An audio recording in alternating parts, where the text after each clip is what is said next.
Hello friends, आज मैंने एक नया शब्द सीखा। स्टेचर गैप मतलब दो व्यक्तियों की हैसियत में अंतर। आपने लोगों को कहते हुए सुना होगा, अपनी हैसियत में रहो, अपनी हैसियत मत भूलो। हाँ, उसी को कहते हैं कि बार बार लोगों को उनकी हैसियत याद दिलाना। आजकल नेपाल के सत्ता के गलियारों में, काठमांडू में स्टेचर गैप की खूब चर्चा है। जब से बालेन शाह प्रधानमंत्री बने हैं, उन्होंने एक नया डिप्लोमेटिक प्रोटोकॉल लागू किया है। कौन किससे मिल सकता है, और स्ट्रिक्टली ये कहा जाता है कि लोग अपने समकक्ष से ही मिल सकते हैं, और प्राइवेट मीटिंग बिल्कुल भी अलाउड नहीं है। नेपाल में किसी से मिलना बड़ा आसान हुआ करता था गए सालों में। कोई भी राजदूत या कोई बिजनेसमैन या फॉरेन से आया हुआ कोई डिग्निटरी बेधड़क जाकर प्रधानमंत्री से मिलता था, सेना अध्यक्ष से मिलता था, किसी मंत्री से मिलता था, किसी ब्यूरोक्रेट से मिलता था। ये वाकई बड़ा आसान था, और इसकी वजह से नेपाल ने बहुत कुछ भोगा। इससे शुरू हुआ पॉलिटिकल करप्शन, और इसकी वजह से नेपाल के अंदर एक नई परिपाटी की शुरुआत हुई कि लोग बेधड़क जाकर मिलते थे। और इन सारे लोगों से मिलने में ये प्राइवेट मीटिंग्स होती थी, अनरिकॉर्डेड मीटिंग्स होती थी। इसमें सिर्फ पर्सनल रिलेशंस को कल्टीवेट करने की कोशिश होती थी और देश का नुकसान होता था, जैसा कि आपने नेपाल के संदर्भ में देखा। बालेन शाह के प्रधानमंत्री बनने के बाद उन्होंने इस परिपाटी पर लगाम लगाई, और उन्होंने कहा कौन किससे मिल सकता है।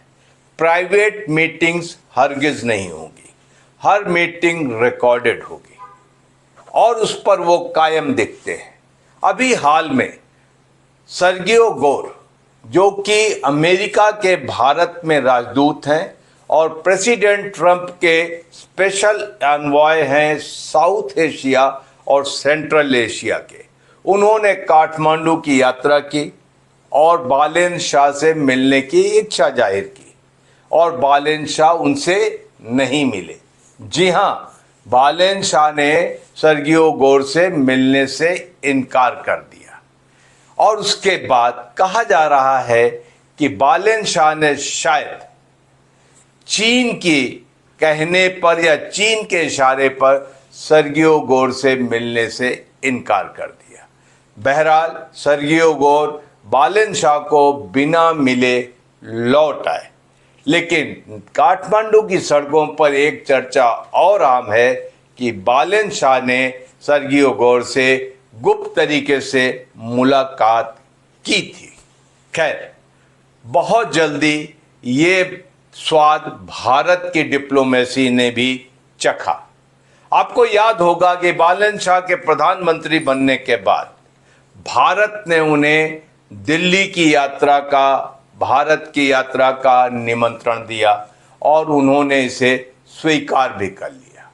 और इस सिलसिले में भारत के फॉरेन सेक्रेटरी विक्रम मिस्री काठमांडू की यात्रा करना चाहते थे और बालेन शाह से मिलना चाहते थे, ताकि वो प्राइम मिनिस्टर मोदी का इनविटेशन उन्हें स्वयं सौंप सके।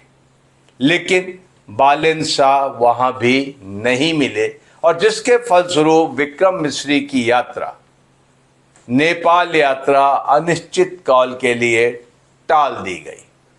तो ये सवाल उठता है कि क्या स्टेचर गैप का इस्तेमाल डिप्लोमेटिक वर्ल्ड में बाइलैटरल रिलेशंस में आप ब्लाइंडली कर सकते हैं? क्या इस परिपाटी पर बालेन शाह अपने पूरे 5 साल के कार्यकाल में कायम रहेंगे, जैसे अभी वो दिखते हैं? डिप्लोमेटिक वर्ल्ड में जो प्रोटोकॉल है, ये काफ़ी लचीला होता है। आपको कंसेशंस देने पड़ते हैं। आपने देखा होगा कि कितनी बार एक प्रेसिडेंट का दौरा होता है और प्रेसिडेंट उसकी अगवानी के लिए पहुंच जाता है, जबकि डिप्लोमेटिक प्रोटोकॉल में प्रेसिडेंट को अगवानी पे जाने की जरूरत नहीं होती। या तो मिनिस्टर इन वेटिंग या बहुत है तो वाइस प्रेसिडेंट जाता है, और इसी तरीके से डिप्लोमेटिक प्रोटोकॉल्स निभाए जाते हैं। लेकिन आपने देखा होगा कि कितनी बार प्रेसिडेंट स्वयं खड़े हो जाते हैं प्रेसिडेंट की अगवानी के लिए, और ये निर्भर करता है कि उन दोनों देशों में, उन दोनों व्यक्तियों में, उन दोनों डिग्निटरीज में कैसे संबंध, ये संबंधों को उजागर करता है। तो यहां पर एक चीज है कि आप स्टेचर गैप के प्रोटोकॉल को ब्लाइंडली लागू नहीं कर सकते। जब सर्गियो गोर से मिलना था, उस वक्त कहा जा रहा है कि बालेन शाह के 2 कैबिनेट मिनिस्टर, विदेश मंत्री शिशिर खनाल और फाइनेंस मिनिस्टर स्वर्णिम वागले ने उनसे सिफारिश की कि आप इनसे मिल लें, लेकिन वो टस से मस नहीं हुए। डिप्लोमेसी में गिव एंड टेक चलता है और ये चलाया जाता है। अगर स्टेचर गैप का सबसे बड़ा उद्देश्य है कि आप पॉलिटिकल करप्शन में, फेवरेटिज्म में लगाम लगाना चाहते हैं, तो यू आर मोस्ट वेलकम, आप सही काम कर रहे हैं। लेकिन डिप्लोमेटिक प्रोटोकॉल को ऐसा लोहे की जैकेट बनाकर मत पहनिए कि आपको इससे तकलीफ होने लगे। नेपाल के लिए भारत, चीन और अमेरिका, दुनिया जानती है कि कितने महत्वपूर्ण देश हैं, और इनके साथ आपको कंसेशंस देने पड़ते हैं। अगर फॉरेन सेक्रेटरी से आप कुछ देर के लिए मिल लेते तो इसमें आपका ओहदा घट नहीं जाता, लेकिन आपने ऐसा न करके अपनी डिप्लोमेटिक अपरिपक्वता का उदाहरण पेश किया है, जिसके लिए मैं आपको ब्लेम नहीं करता, क्योंकि आप इससे पहले किसी बड़े ओहदे पर नहीं थे। रैपर थे और उसके बाद काठमांडू के मेयर रहे, और उसके बाद तकदीर आपको ला करके नेपाल के प्रधानमंत्री के पद पर बिठा देती है। तो इस तरीके का राजहट या बालहट मैं कहूँगा होना स्वाभाविक है, लेकिन यहाँ पर आपको थोड़ी सी परिपक्वता की निशानी या परिपक्वता का परिचय देना चाहिए जबकि ऐसी सिचुएशंस आए। डिप्लोमेसी में ये कहीं नहीं कहा गया है कि आप अपने हट से अपने नेक्स्ट डोर नेबर को नाराज कर दें, ऐसा सही नहीं है।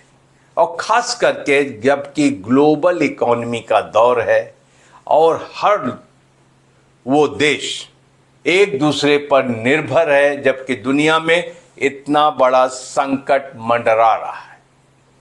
दूसरी चीज, हालांकि ये स्टेचर गैप का मामला नहीं है, लेकिन एक तरीके से बालेंद्र शाह का एक एंटी इंडिया स्टांस जरूर दर्शाता है कि जहां जहां पर नेपाल भारत बॉर्डर पर बाजार थे, वहां पर कस्टम्स के और भंसार के नियम को बहुत सख्ती से लागू किया गया, जिसकी वजह से नेपाली नागरिकों को परेशानी हो रही है और भारतीय व्यवसायियों को परेशानी हो रही है। ये खरीद फरोख्त आपके लिए नई नहीं होगी, लेकिन ये सदियों से चली आ रही है।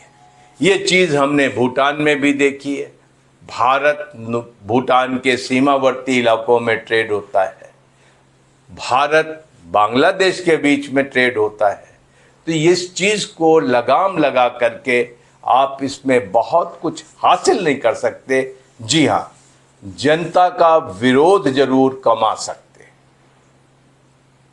भारत नेपाल का पड़ोसी रहा है और हमेशा से एक मित्र रहा है। इस तरीके का राजहट या बालहट बालेंद्र शाह को त्यागना चाहिए, क्योंकि इससे नेपाल का कोई भला नहीं होगा। उन्हें जरूर काठमांडू की सड़कों पर लोग थम्स अप देते हुए दिखेंगे कि भारत को आपने उसकी सही पोजीशन दिखा दी या आपने अमेरिका को सही पोजीशन दिखा दी, लेकिन इससे ज़्यादा कुछ हासिल नहीं हो सकता, क्योंकि इस मॉडर्न दौर में जबकि सारी दुनिया के सारे देश एक दूसरे पर इंटरडिपेंडेंट हैं, कभी न कभी किसी न किसी देश से नेपाल का भी काम फंसेगा, और वहाँ पर अगर उसने डिप्लोमेटिक प्रोटोकॉल या स्टेचर गैप की रूल बुक आपको दिखानी शुरू की तो जाहिर सी बात है कि आपको अच्छा नहीं लगेगा।